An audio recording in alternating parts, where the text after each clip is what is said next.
हालै इन्डिया र युरोपियन युनियनले उनीहरूको आफ्नो छुट्टै एउटा कनेक्टिभिटी पार्टनरसिप अगाडि बढाउने कुरा आइरहेको छ। हिजो मात्रै मे 8 2021 का दिन युरोपियन युनियनका लिडर र इन्डियाका लिडरहरूको बीचमा एउटा मिटिङ भयो। त्यो मिटिङमा इन्डिया र युरोपियन युनियनले कनेक्टिभिटीमा पार्टनरसिप गर्ने भनेर इन्डिया EU कनेक्टिभिटी पार्टनरसिपको एउटा प्रपोजल अगाडि आएको छ। त्यसैका विषयमा हामीले कुराकानी गर्नेछौँ। यो सँगसँगै यो जुन कनेक्टिभिटी पार्टनरसिप छ यसलाई चाइनाको बेल्ट एन्ड रोड इनिसिएटिभको च्यालेन्जको रूपमा अथवा चाहिँ च्यालेन्ज गर्ने एउटा नयाँ कनेक्टिभिटी परियोजनाको रूपमा चाहिँ विभिन्न विशेषज्ञहरूले व्याख्या गरिरहेका छन्। यही सन्दर्भलाई हामीले आजको यो भिडियोमा चर्चा गर्नेछौँ। लागौँ आजको भिडियोतर्फ। इन्डिया र युरोपियन युनियनले जुन कनेक्टिभिटी पार्टनरसिपको कुराकानी गरिरहेका छन् त्यसको बारेमा हिजो मात्र जारी जोइन्ट स्टेटमेन्ट छ EU र इन्डियाका लिडरहरूको बीचमा, जुन मे 8 2021 का दिन चाहिँ भएको थियो। यो भर्चुअल रूपमा भएको मिटिङमा यी विभिन्न कुराहरूलाई उनीहरूले यहाँ उठाइरहेका छन्। जस्तो सबैभन्दा पहिलो प्रमुख कुरा के हो भनेपछि उनीहरूले सस्टेनेबल र कम्प्रिहेन्सिभ कनेक्टिभिटी पार्टनरसिपको कुरा ल्याइरहेका छन्। त्यो भनेको इन्डिया र EU मिलेर नयाँ किसिमको एउटा कनेक्टिभिटी प्रोजेक्ट अगाडि बढाउने, जुन चाहिँ सस्टेनेबल र कम्प्रिहेन्सिभ कनेक्टिभिटीको एउटा नयाँ परियोजना हुनेछ, जसले इन्टरनेसनल ल, त्यस्तै गरेर इन्टरनेसनल नर्म्स र अहिलेसम्म चलिरहेका सेयर्ड डेमोक्रेटिक भ्यालुजहरूलाई उनीहरूले चाहिँ पालना गर्नेछन्। त्यस्तै गरेर फ्रिडम, रुल अफ ल र इन्टरनेसनल कमिटमेन्टहरूलाई चाहिँ पालना गर्दै नयाँ किसिमको एउटा कनेक्टिभिटी परियोजना अगाडि बढाउने भनेर कुरा गरी आइरहेको छ।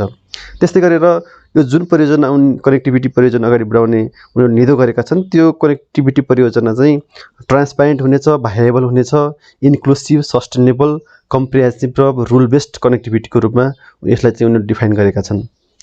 त्यस्तै गरेर यसमा अरू नयाँ कुराहरूमा यसको चाहिँ प्रिन्सिपल्ली चाहिँ त्यो चाहिँ connectivity project social, economic, fiscal, climate र इन्भाइरोमेन्टली सस्टेनेबल प्रिन्सिपलको रूपमा चाहिँ अगाडि बढ्नेछ। यी कुराहरूलाई उनीहरूले चाहिँ मध्यनजर गर्नेछन् भनेर यसमा उल्लेख गरिएको छ। यो कनेक्टिभिटी प्रोजेक्टको कुराकानी गर्दाखेरि यसले विशेष गरेर प्राइभेट सेक्टरको इन्भेस्टमेन्टलाई प्राथमिकतामा दिने देखिन्छ। यसलाई उनीहरूले खुलेरै के भनेका छन् भने in the context of facilitating large scale private investment in sustainable connectivity project भनेर उनीहरूले प्राइभेट सेक्टरका ब्याङ्कहरू, प्राइभेट सेक्टरको इन्भेस्टमेन्टलाई चाहिँ कनेक्टिभिटी प्रोजेक्टमा स्थान दिने भन्ने किसिमको कुरा अगाडि बढाइरहेका छन्। विभिन्न अन्तर्राष्ट्रिय कनेक्टिभिटीका अन्तर्राष्ट्रिय मापदण्डहरू, विभिन्न इन्टरनेसनल स्ट्यान्डर्डहरूलाई चाहिँ अगाडि बढाउने र त्यसलाई इम्प्लिमेन्ट गर्ने पनि यो कनेक्टिभिटी प्रोजेक्टको मकसद देखिन्छ। के कुरा चर्चा गरिएको छ भने यो कनेक्टिभिटीको विशेष गरेर क्षेत्रहरू एउटा एसिया क्षेत्र, यसलाई चाहिँ यसमा इन्डो पेसिफिक क्षेत्र भनेर चाहिँ डिफाइन गरिएको छ। त्यसै गरी सेन्ट्रल एसिया र अफ्रिकामा चाहिँ उनीहरूले लगानी गर्ने देखिन्छ। इन्डिया र युरोपियन युनियन बाहेकका एरियाहरूमा चाहिँ अफ्रिका एउटा, त्यसपछि सेन्ट्रल एसिया र इन्डो पेसिफिकमा चाहिँ लगानी गर्ने देखिन्छ। त्यो लगानी चाहिँ विशेष गरी चाहिँ 4-5 क्षेत्रहरू जस्तै डिजिटल कनेक्टिभिटीको क्षेत्रमा, इनर्जीको सेक्टरमा, ट्रान्सपोर्ट कनेक्टिभिटीको सेक्टरमा र पिपुल टु पिपुल कनेक्टिभिटीलाई अगाडि बढाउने सेक्टरमा चाहिँ उनीहरूले लगाउने देखिन्छ। फाइनेन्सिङको कुराकानी छ, त्यसमा चाहिँ लगानी कसरी गर्ने भन्ने कुराकानी छ।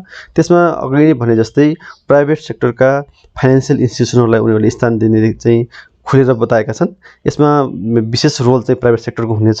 त्यसमध्येबाट एउटा महत्त्वपूर्ण फाइनेन्सियल इन्स्टिट्युसन भनेको युरोपियन इन्भेस्टमेन्ट ब्याङ्क भनेर नै उल्लेख भएको छ। त्यस्तै गरेर इन्डियाका पनि अरू चाहिँ फाइनेन्सियल इन्स्टिट्युसनहरूलाई त्यसमा चाहिँ समावेश गर्ने र उनीहरूलाई त्यसमा लगानी गर्नको लागि चाहिँ वातावरण तयार गरिदिने भन्ने किसिमको कुराकानी यसमा छ। त्यसै गरेर कनेक्टिभिटी सेक्टरलाई कुराकानी गर्दाखेरि चाहिँ अघि नै भने जस्तै ट्रान्सपोर्ट सेक्टरको एउटा कुराकानी भयो, जस्तै रेलवेज, रोडवेज, स्पेस कनेक्टिभिटी पनि एउटा महत्त्वपूर्ण सेक्टर हो।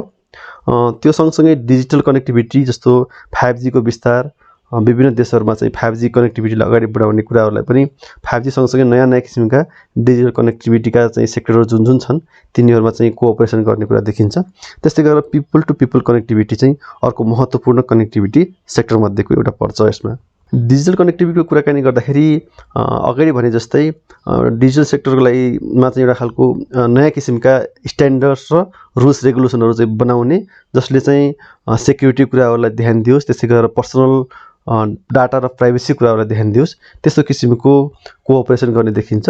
त्यसमा सबैभन्दा महत्त्वपूर्ण भनेको 5G टेक्नोलोजी र 5G भन्दा अगाडि कुनै पनि नयाँ खालका किसिमका टेक्नोलोजी हुन्छन् तिनीहरूमा चाहिँ कोअपरेसन गर्ने भनेर यसमा उल्लेख गरिएको छ। त्यस्तै गरेर अर्को चाहिँ महत्त्वपूर्ण कोअपरेसनको एरिया भनेको क्वान्टम कम्प्युटिङ र हाई पर्फर्मेन्स कम्प्युटर अर्को चाहिँ महत्त्वपूर्ण चाहिँ एउटा कोअपरेसनको एरिया छ इन्डिया र EU को नयाँ डिलमा। त्यस सँगसँगै अर्को चाहिँ कोअपरेसनको एरिया भनेको चाहिँ इन्डिया र इयुले लगत्तै नयाँ किसिमको India Europe digital investment forum आयोजना गर्ने र त्यसमा चाहिँ डिजिटल कनेक्टिभिटीमा कसरी सहकार्य गर्ने भनेर छलफल गर्ने भन्ने पनि तय भएको छ। अर्को महत्त्वपूर्ण यसमा चाहिँ बुँदा भनेको चाहिँ पर्सनल डाटा चाहिँ प्राइभेसीको जुन कुरा छ त्यसमा युरोपियन युनियन र भारतको एउटा एक किसिमको राय मिल्ने देखिन्छ। त्यससँगसँगै अर्को चाहिँ महत्त्वपूर्ण कुरा भनेको चाहिँ क्रस बोर्डर डाटा फ्लो जुन छ एउटा देशदेखि अर्को देशमा चाहिँ डिजिटल डाटाहरू जसरी फ्लो गरिरहेको छ त्यसलाई कसरी रेगुलेट गर्ने, त्यसलाई कसरी सेक्योर गराउने भनेर पनि युरोप र इन्डियाका बिचमा एउटा खालको मत भनेको देखिन्छ। यसरी हेर्दाखेरि जुन इन्डिया र इयुको कनेक्टिभिटी पार्टनरसिप छ त्यसमा देखिएका मेन मुद्दा त्यसको फिचरहरूलाई हामीले चाहिँ संक्षिप्तमा बताउँदाखेरि के देखिन्छ भनेपछि उनीहरूले यो पार्टनरसिपलाई रुल बेस्ड कनेक्टिभिटी अर्डरका रूपमा चाहिँ अगाडि बढाउन चाहिरहेको देखिन्छ। त्यस्तै गरेर प्राइभेट सेक्टरलाई महत्त्वपूर्ण स्थान दिन गइरहेको जस्तो देखिन्छ। त्यो सँगसँगै विशेष गरेर जुन तेस्रो देशमा चाहिँ उनीहरू लगानी गर्न जाँदैछन् त्यो देशमा चाहिँ ऋणको बर्डनलाई कम गर्ने। त्यस्तै गरेर फाइनेन्सियल र इन्भाइरोमेन्टल सस्टेनेबिलिटीको कुरा पनि उनीहरूले महत्त्वपूर्ण कुराको रूपमा उठाइरहेका छन्।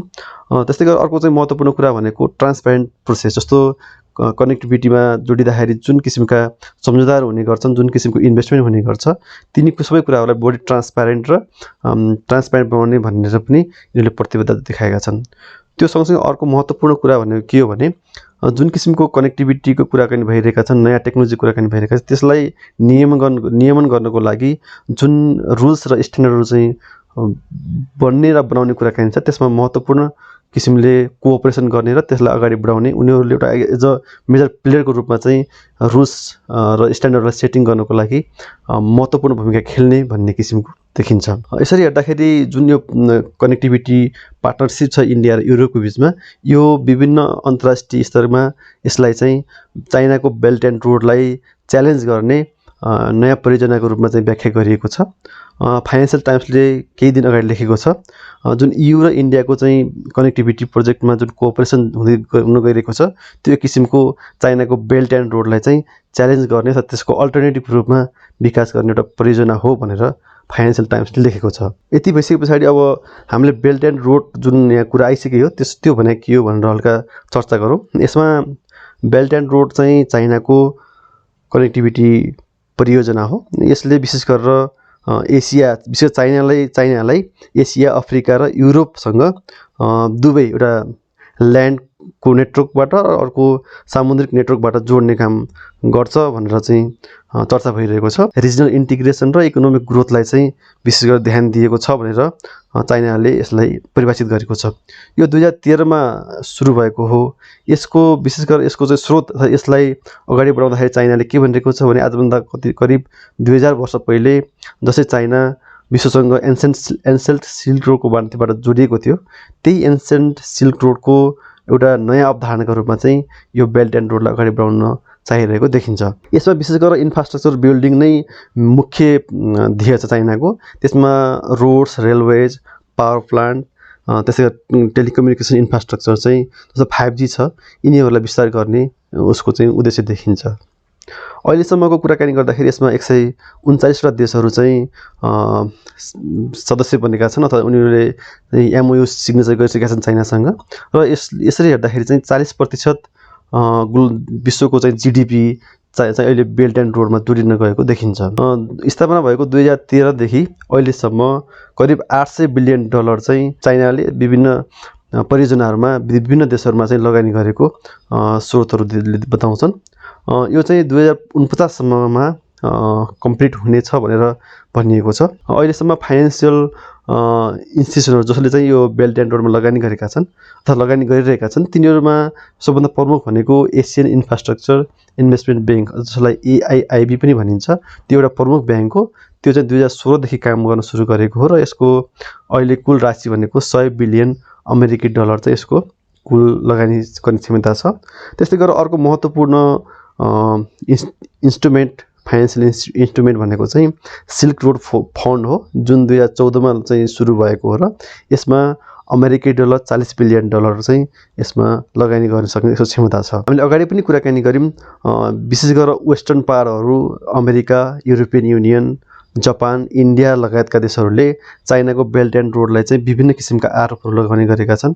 त्यसमा एउटा महत्त्वपूर्ण अथवा चाहिँ एकदमै चर्चामा रहेको आरोप भनेको डेब्ट ट्र्यापको इस्यु हो। यो डेब्ट ट्र्यापको इस्युलाई उनीहरूले चाइनाको बेल्ट एन्ड रोड इनिसिएटिभ चाहिँ अनसस्टेनेबल इन्फ्रास्ट्रक्चर फाइनेन्सिङमा आधारित छ, अथवा चाहिँ देशहरूमा साना विकासशील देशहरूलाई, डेभलपिङ कन्ट्रीहरूलाई ठुलो ऋणको भार बुझाएर उनीहरूलाई चाहिँ फसाउने किसिमको एउटा परियोजना हो। त्यो खालको डिप्लोमेसीमा यो बेल्ट एन्ड रोड आधारित छ भन्ने किसिमको आरोप लगाउँछन्। श्रीलङ्कासँगको जुन हम्बनटोटा पोर्टसँगको कारोबार छ त्यसलाई आधार बनाएर, त्यसलाई इक्जाम्पल दिएर यसमा विशेष चर्चा पनि गरेको छ।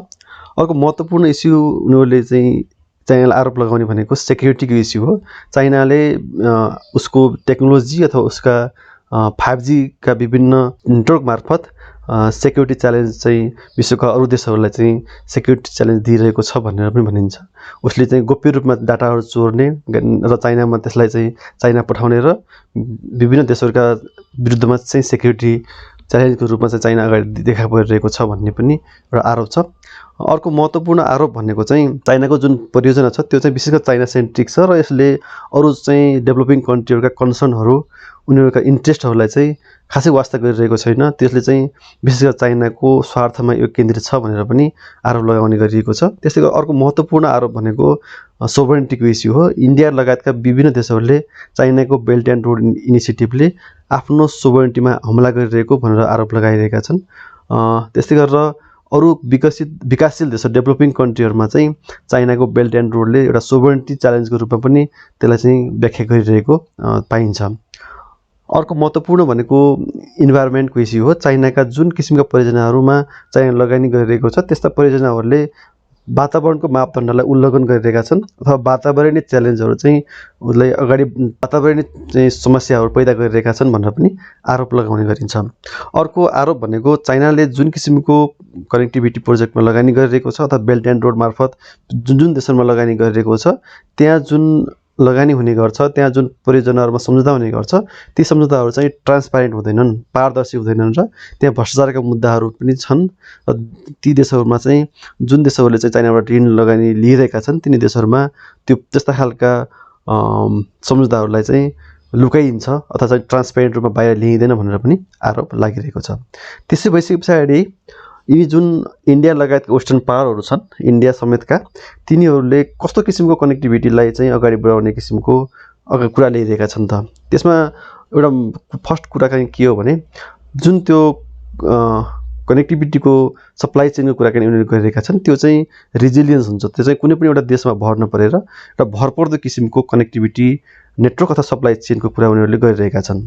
दोस्रो भनेको चाइनाभन्दा ठिक उल्टोमा उनीहरूले चाहिँ जुन देशमा लगानी गर्छन् त्यो चाहिँ लिगल्ली ट्रान्सप्यारेन्ट हुन्छ र त्यो फाइनेन्सियल टर्ममा चाहिँ सस्टेनेबल लङ टर्म रूपमा त्यसले फाइदा पुर्याउने किसिमको फाइनेन्सिङ उनीहरूले गर्छौँ भनेर कुराकानी अगाडि बढाइरहेका छन्। अर्को महत्त्वपूर्ण कुरा भनेको क्लेम भनेको उनीहरू के छ भनेपछि उनीहरूले एउटा कुनै पनि देशलाई मात्रै फोकस नगरेर अथवा कुनै पनि देशको स्वार्थलाई मात्रै अगाडि नबढाएर मल्टिल्याटरल इफोर्टको रूपमा सबै देशहरूले फाइदा ल्याउने अथवा विन विन सिचुएसनको रूपमा चाहिँ हाम्रो यो कनेक्टिभिटी परियोजना अगाडि बढ्नेछ भन्ने किसिमको चाहिँ दाबी गरिरहेका छन्। अर्को त्यस्तै गरेर सस्टेनेबल र रुल बेस्ड कनेक्टिभिटीको रूपमा चाहिँ व्याख्या गरेका छन्। रुल बेस्ड भनेको अहिले चलिरहेका जुन अन्तर्राष्ट्रिय नर्म्सहरू छन्, अन्तर्राष्ट्रिय मान्यताहरू छन्, तिनीहरूलाई च्यालेन्ज नगर्ने र त्यसैमै तिनी रुल्सलाई मान्ने किसिमको कनेक्टिभिटी परियोजनालाई चाहिँ उनीहरूले अगाडि बढाउन चाहिरहेको देखिन्छ। त्यो सँगसँगै अर्को महत्त्वपूर्ण दाबी भनेको राज्यले मात्रै लगानी नगरेर प्राइभेट सेक्टरलाई पनि यी कनेक्टिभिटी प्रोजेक्टमा लगानी गर्ने अवसर दिनुपर्छ भनेर यिनीहरूले दाबी गर्दै आइरहेका छन्। वास्तवमा इन्डिया, युरोपियन युनियन अथवा अमेरिकाले जसले चाहिँ बेल्ट एन्ड रोडलाई च्यालेन्ज गरिरहेका छन् र अल्टरनेटिभ कनेक्टिभिटी प्रोजेक्टलाई अगाडि बढाउन चाहिरहेका छन्, तिनीहरूको चाहना के छ त, उनीहरूले के चाहन्छन् भन्ने कुरामा छलफल गर्न चाहन्छु म यसमा। उनीहरूको चाहना भनेको जस्तो बेल्ट एन्ड रोडको पार्ट नभएर त सेकेन्डरी प्लेयर नभएर उनीहरू चाहिँ फर्स्ट प्लेयर हुन चाहन्छन् अथवा उनीहरू पियर नभएर प्लेयरको रूपमा आफूलाई अगाडि बढाउन चाहन्छन्। जस्तो कि इक्जाम्पलको रूपमा इन्डियालाई हेरौँ, इन्डियाले 2017मा विशेष गरेर अफिसियल्ली चाहिँ बेल्ट एन्ड रोडमा जोइन आफै हुन चाहँदैनौँ, हामी चाहिँ यसमा पार्ट हुन चाहँदैनौँ भनेर डिक्लेयर गरेको थियो। चाइनाले उनीहरूलाई इन्डियालाई इन्भाइट गरेको थियो, तर उनीहरू त्यसमा सहभागी भएर गएनन् र उनीहरूले के गरे, इन्डियाले के गर्यो त भन्दाखेरि आफ्नै कुनै नयाँ खालको आफ्नो लगानीमा नयाँ खालका कनेक्टिभिटी इनिसिएटिभ चाहिँ अगाडि बढाउन चाहिरहेको देखिन्छ। त्यस्तै गरेर इन्डियाको अर्को महत्त्वपूर्ण चाहना भनेको आफ्नो विचार मिल्ने देश हो, जस्तै लाइक माइन्डेड कन्ट्रीहरू जस्तो चाहिँ युरोपियन युनियन, अमेरिका, जापान लगायतका देशहरूसँग मिलेर छुट्टै किसिमका कनेक्टिभिटी परियोजनाहरू अगाडि बढाउन चाहिरहेको इन्डियाले देखिन्छ। जहाँसम्म युरोपियन युनियन र अन्य वेस्टर्न पावरहरूको कुराकानी छ, तिनीहरू लामो समयदेखि विश्वमा राज गरिरहेका शक्तिहरू हुन्, यिनीहरू शक्ति राष्ट्रहरू हुन्, जस्तो अमेरिका, युरोपियन युनियनहरू। उनीहरू अहिलेसम्म चाहिँ एक किसिमको अन्तर्राष्ट्रिय मापदण्ड, अन्तर्राष्ट्रिय रुल्स एन्ड रेगुलेसन बनाउने र त्यसलाई लागू गर्ने ठाउँमा बस्यो। तर बिस्तारै बिस्तारै चाइनाले चाहिँ उनीहरूलाई विभिन्न सेक्टर, विशेष गरी टेक्नोलोजीको सेक्टरमा चाहिँ च्यालेन्ज गरिरहेको देखिन्छ। चाइनाले चाहिँ छुट्टै किसिमको आफैले नयाँ किसिमका रुल्सहरू र स्ट्यान्डर्डहरू चाहिँ सेट गर्न चाहिरहेको देखिन्छ। त्यो चाहिँ विशेष गरेर चाहिँ टेक्नोलोजी र कनेक्टिभिटी सेक्टरमा देखिन्छ। त्यसकारणले वेस्टर्न पावरहरूले चाइनाको जुन त्यो इमर्जिङ पावर छ, इमर्जिङ शक्ति छ, त्यसलाई च्यालेन्ज गर्ने गरेर आफै एउटा महत्त्वपूर्ण प्लेयरको रूपमा अगाडि आउन चाहिरहेको देखिन्छ। त्यसमध्ये कनेक्टिभिटी एउटा महत्त्वपूर्ण परियोजना हो। त्यस्तै गरेर अबको चाहिँ जुन नयाँ किसिमको जियोपोलिटिकल लडाइँ अथवा जियोपोलिटिकल कन्टेस्ट अथवा चाहिँ कम्पिटिसन देखिन्छ, त्यो अब रुल्सहरूलाई इन्फोर्स गर्ने भन्दा पनि कसले गएर विश्वलाई चलाउने नयाँ किसिमका रुल्सहरू बनाउँछन्, त्यो चाहिँ टेक्नोलोजी सेक्टरमा हुनसक्छ, कनेक्टिभिटीको सेक्टरमा हुनसक्छ, ट्रेडको सेक्टरमा हुनसक्छ, अथवा इभन पोलिटिक्सको सेक्टरमा पनि हुनसक्छ।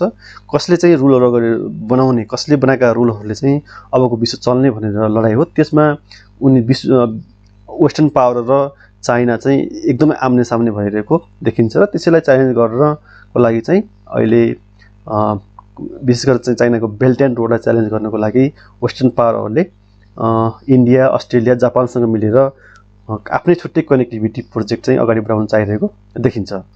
उनीहरूले स्वयं आफ्नो इकोनोमिक र पोलिटिकल पावरलाई चाहिँ कनेक्टिभिटीको माध्यमबाट विश्वमा अगाडि बढाउने अथवा त्यसलाई बलियो पार्नको लागि चाहिँ चाइनाको बेल्ट एन्ड रोडलाई काउन्टर दिने किसिमले अल्टरनेटिभ कनेक्टिभिटी प्रोजेक्ट ल्याएको देखिन्छ।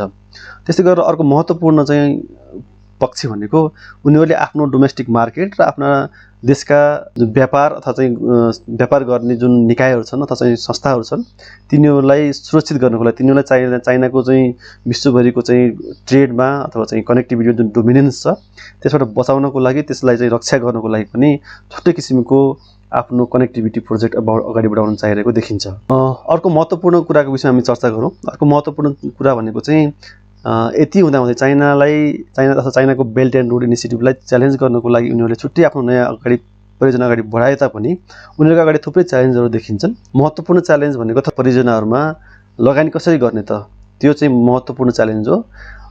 त्यो च्यालेन्ज पुरा गर्नको लागि उनीहरूले विशेष प्राइभेट सेक्टरलाई अगाडि बढाउन चाहिरहेको देखिन्छ। तर प्राइभेट सेक्टरले कसरी लगानी गर्ने, कुन खालको परियोजनामा कस्ता खालका चाहिँ अवधारणामा लगानी गर्ने भनेर लगानी गर्ने विषयमा एउटा चाहिँ क्वेसन चिन्ह खडा भइरहेका छन् र प्राइभेट सेक्टर त्यस्तो खालको चाहना देखाइरहेको देखिँदैन। त्यस्तै गरेर जुन किसिमको EU, US, इन्डिया, जापानहरूले चाहिँ मिलेर जुन कनेक्टिभिटी प्रोजेक्ट अगाडि बढाइरहेका छन्, अहिले योभन्दा पहिले पनि जसरी जापान र EUले एउटा नयाँ किसिमको कनेक्टिभिटी प्रोजेक्ट 2019मा अगाडि बढाए, तिनी कनेक्टिभिटीका प्रोजेक्टहरू चाहिँ चाइनाको बेल्ट एन्ड रोड इनिसिएटिभ जस्तै काम त्यतिका सफल हुन सकिरहेको देखिँदैन, ग्राउन्डमा त्यसले काम गरेको देखिँदैन। त्यसकारणले त्यो एउटा क्वेसन के छ भनेपछि यिनीहरूले अल्टरनेटिभ रूपमा चाहिँ कनेक्टिभिटी प्रोजेक्ट अगाडि बढाए तापनि वास्तवमा चाहिँ काम गर्न सक्ने कि नसक्ने, उनीहरूले चाहिँ ग्राउन्डमा त्यो डेलिभर गर्न सक्ने नसक्ने भन्ने चिज पनि एउटा चाहिँ क्वेसन छँदैछ। अर्को महत्त्वपूर्ण क्वेसन अथवा चाहिँ च्यालेन्ज भनेको चाहिँ चाइनाको जुन परियोजना छ बेल्ट एन्ड रोड इनिसिएटिभ, त्यसको रियाक्सनमा चाहिँ यिनी परियोजनाहरू आएको देखिन्छ, जुन चाहिँ अर्ग्यानिक डेभलपमेन्टमा बेस नभएर एउटा एकदम रियाक्टिभ नोसनमा चाहिँ बेस छन्। त्यसले गर्दाखेरि त्यो चाहिँ रियाक्टिभ नोसनमा बेस भएको हुँदाखेरि तिनीहरू अर्ग्यानिक रूपमा अगाडि बढ्छन् अथवा तिनीहरू चाहिँ वास्तवमा ग्राउन्डको रियालिटी अनुसार अगाडि बढ्छन् कि बढ्दैनन् भन्ने पनि क्वेसन छँदैछ। त्यस्तै गरेर अर्को महत्त्वपूर्ण प्रश्न अथवा महत्त्वपूर्ण च्यालेन्ज भनेको चाहिँ जस्तै चाइनाले एउटा सेन्ट्रलाइज किसिमको कन्ट्रोल अनुसार अथवा चाहिँ एउटा आफ्नै देशले अगाडि बढाएर विश्वका लगभग 150 देशहरूलाई आबद्ध गरेर बेल्ट एन्ड रोडलाई अगाडि बढाएको छ।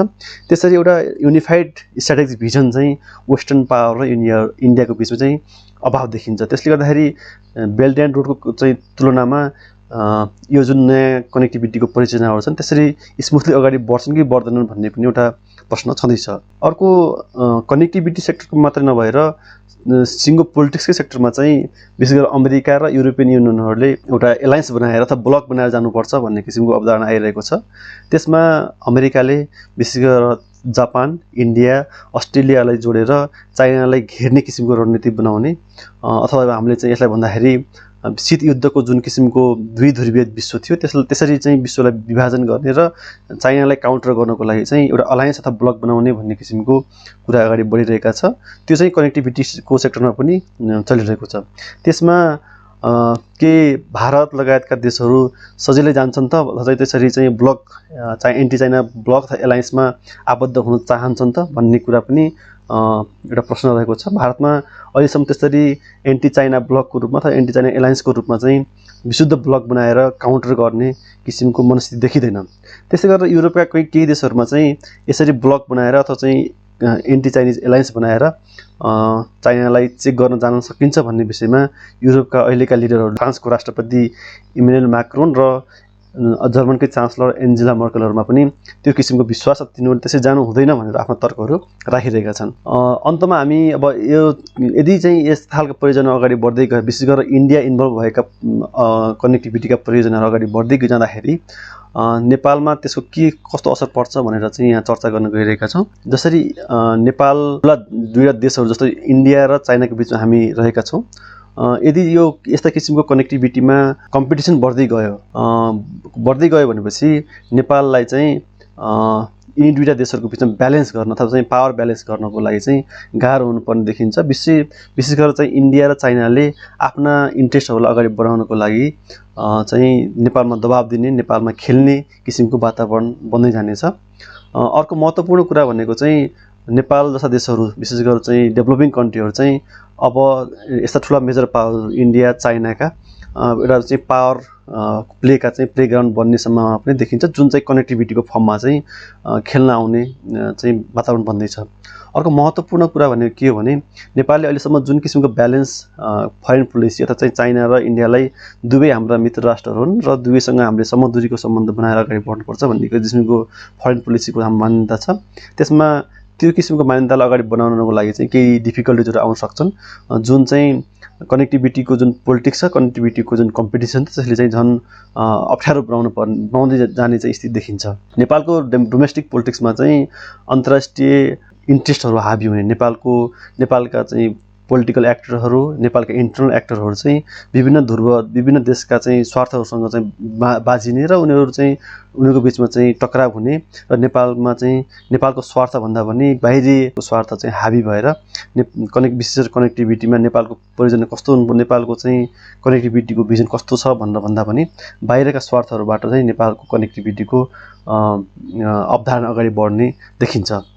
त्यसमा चाहिँ केही पोजिटिभ इम्प्याक्टहरू पनि पर्न सक्छन्। एउटा महत्त्वपूर्ण पोजिटिभ इम्प्याक्ट भनेको यसरी विभिन्न देशहरूले छुट्टै चाहिँ कनेक्टिभिटीका परियोजना अगाडि बढाउँदाखेरि नेपाल जस्ता देशहरूलाई चाहिँ विभिन्न कनेक्टिभिटीका अल्टरनेटिभ अथवा अप्सनहरू चाहिँ अगाडि आइपुग्छ। जस्तो त्यसरी हामीलाई चाहिँ छान्ने अथवा चाहिँ हामीसँग अगाडि धेरै अप्सनहरू चाहिँ हुन सक्छन्।